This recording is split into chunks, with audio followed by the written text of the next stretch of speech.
Assalamualaikum warahmatullahi wabarakatuh.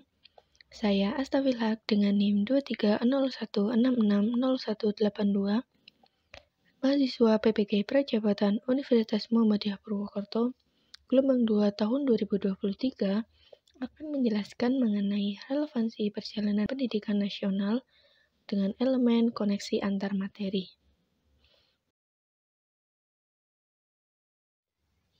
Pada mata kuliah Filosofi Pendidikan Indonesia, dengan dosen pengampu Bapak Dr. Andes Soni Irianto, MPD.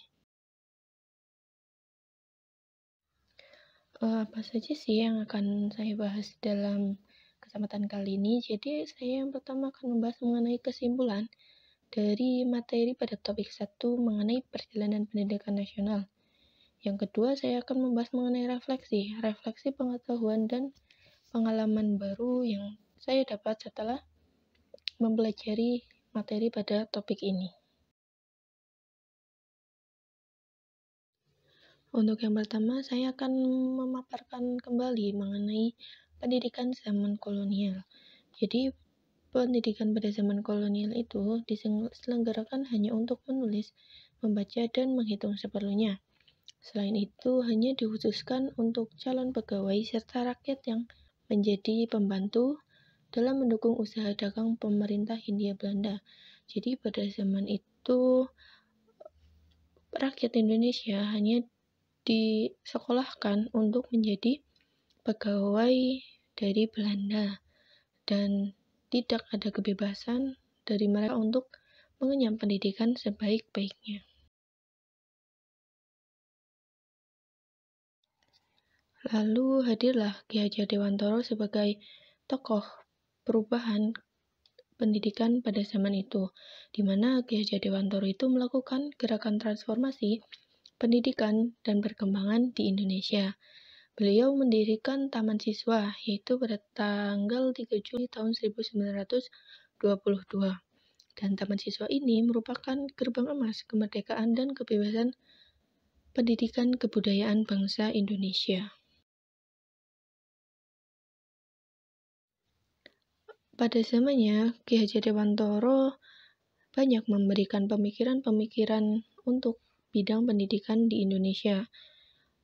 Salah satu semboyan pendidikan menurut Ki Hajar Dewantoro yaitu ing ngarsa sung tulodo, ing madya mangun karso, tuturi handayani. Jadi, ing ngarsa sung tulodo artinya guru harus menjadi contoh atau teladan bagi siswanya. Ing madya mangun karso, guru itu memfasilitasi peserta didik melalui penggunaan metode, strategi, maupun model dalam proses pembelajarannya. Dan tuturi handayani, yaitu guru harus memberikan dorongan kepada peserta didik, dalam arti guru berperan aktif sebagai fasilitator. Dan semboyan pendidikan ini masih bertahan dan digunakan pada pendidikan pada zaman sekarang. Untuk yang selanjutnya, apa sih ya relevansi prinsip Ki Hajar Dewantoro dengan kurikulum merdeka? Jadi seperti kita ketahui, di era sekarang kita sedang menerapkan kurikulum merdeka. Jadi ada beberapa prinsip dari Ki Hajar Dewantoro yang relevan dengan penerapan kurikulum merdeka yang digagas oleh Pak Nadiem Anwar Makarim. Jadi Ki Hajar Dewantoro itu menggagas mengenai kebebasan individu untuk tumbuh dan berkembang sesuai kodratnya. Dan prinsip ini diterapkan oleh Pak Nadiem Makarim, yaitu dengan menciptakan pembelajaran yang berpusat pada peserta didik, sehingga hal ini akan menciptakan karakter profil pelajar Pancasila dalam 6 dimensi. Seperti kita ketahui, 6 dimensi itu antara lain adalah beriman, bertakwa kepada Tuhan Yang Maha Esa dan berakhlak mulia. Yang kedua, berkebinekaan global. Yang ketiga, gotong royong. Yang keempat, kreatif. Yang kelima, benarar kritis. Dan yang keenam, mandiri.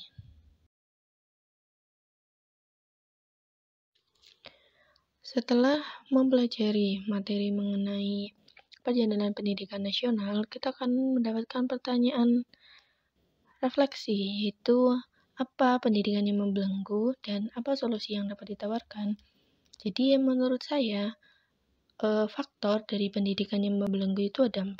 Yang pertama adalah pendidikan yang berpusat pada guru, yang kedua fasilitas pendidikan yang belum merata, yang ketiga metode pembelajaran yang belum interaktif, dan yang keempat adalah asesmen yang hanya berfokus pada aspek kognitif.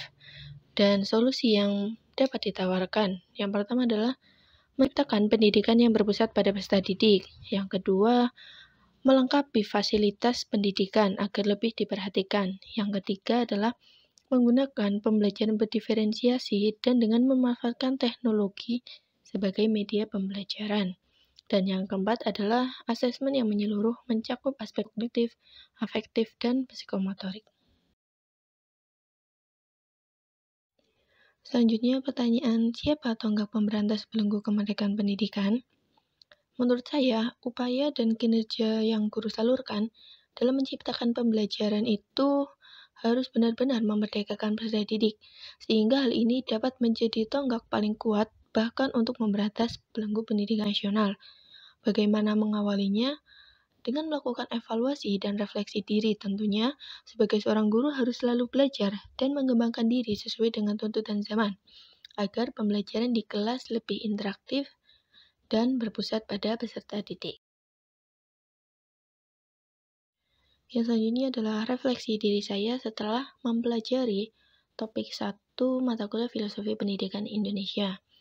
Saya mendapat banyak pengetahuan dan pengalaman, di antaranya mengetahui dan memahami sejarah perjalanan pendidikan Indonesia sebelum dan setelah kemerdekaan. Kemudian memahami makna pemikiran-pemikiran Ki Hajar Dewantara yang saat ini diadaptasi dan diimplementasikan dalam kurikulum merdeka. Kemudian ketika menjadi seorang pendidik, saya akan menerapkan praktik pembelajaran yang berpusat, memerdekakan, dan memanusiakan peserta didik dengan beracuan pada prinsip pendidikan Ki Hajar Dewantara. Dan saya akan berperan aktif dalam menciptakan karakter profil pelajar Pancasila yang dalam 6 dimensi. Sekian pembahasan yang dapat saya sampaikan. Terima kasih dan semoga bermanfaat. Wassalamualaikum warahmatullahi wabarakatuh.